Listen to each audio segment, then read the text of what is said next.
Bunge linakutana leo kwa ajili ya mkutano wake wa kwanza. Mambo kadhaa tunayoweza kukumbushana kuhusu bunge hili. Moja, bunge linaundwa kupitia sura ya 3 ya Katiba ya Jamhuri ya Muungano wa Tanzania, katiba ya mwaka 1977. Kwenye ibara ya 61 na 62 tunaelezwa kuhusu uwepo wa bunge, ambapo imetajwa kwamba bunge lina sehemu mbili. Sehemu ya kwanza ni rais, sehemu ya pili ni wabunge. Wabunge ni kina nani? Wabunge wametajwa kwenye ibara ya 66 ya katiba yetu, ambapo wabunge wapo katika aina hizi. Aina ya kwanza ni wabunge wa kuchaguliwa kutoka majimboni. Aina ya pili ni wabunge wanawake, tunawaita viti maalum, ambao hawapaswi kupungua 30% ya wabunge wengine. Wabunge wengine ni wajumbe 5 wanaochaguliwa kutoka kwenye baraza la wawakilishi kule Zanzibar. Lakini pia mbunge mwingine ni mwanasheria mkuu wa serikali. Anafika pale, sisi pia anaitwa mbunge kwa mujibu wa katiba, kama ilivyoelezwa kwenye ibara ya 62 kwamba hawa watu wote walioko hapa kwenye ibara ya 66 wote wataitwa wabunge. Kwa mwanasheria mkuu wa serikali na yeye ni mbunge. Aina nyingine ya wabunge ni wabunge wa kuteuliwa na Mheshimiwa Rais. Mheshimiwa Rais ana nafasi 10 za kuteua wabunge, ambapo katiba inamtaka kwamba miongoni mwa hao 10, 5 wao wanawake. Kama ambavyo jana tuliweza kuona Mheshimiwa Rais wa Jamhuri ya Muungano wa Tanzania Dr. Samia Suluhu Hassan aliweza kuwateua watu 6 kuwa wabunge.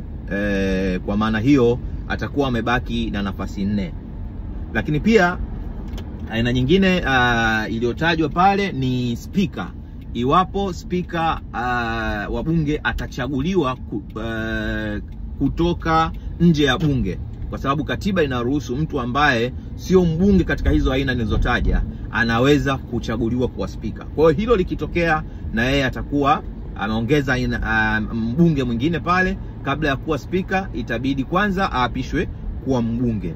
Lakini jambo lingine kuhusiana na bunge hili ni kwamba katika mfululizo wa namba, bunge hili litaitwa bunge la 13 la Jamhuri ya Muungano wa Tanzania. Jambo lingine mahususi kabisa leo hii ni kwamba leo ndipo ambapo uspika wa Daktari Tulia Ackson, mbunge wa Uyole, utakuwa unakoma leo, kwa sababu ibara ya 84 ya katiba yetu ya Jamhuri ya Muungano wa Tanzania inaeleza mambo ambayo yatafanya yani anaeleza ukomo wa spika. Ukomo wa spika ambaye ametokana na wabunge, kwa maana Dr. Tulia alikuwa mbunge wa Mbeya. Kwa hiyo uspika wake unakoma leo kwa mujibu wa katiba inayosema kwamba ubunge utakoma pale ambapo bunge lingine litaanza kikao chake cha kwanza. Kwa hiyo uspika wa Dr. Tulia unakoma leo, na leo wabunge watachagua spika mwingine. Ni maelekezo ya kikatiba kwamba bunge linapoketi kwa mara ya kwanza isifanyike shughuli nyingine isipokuwa kuanza na kumchagua spika wa bunge.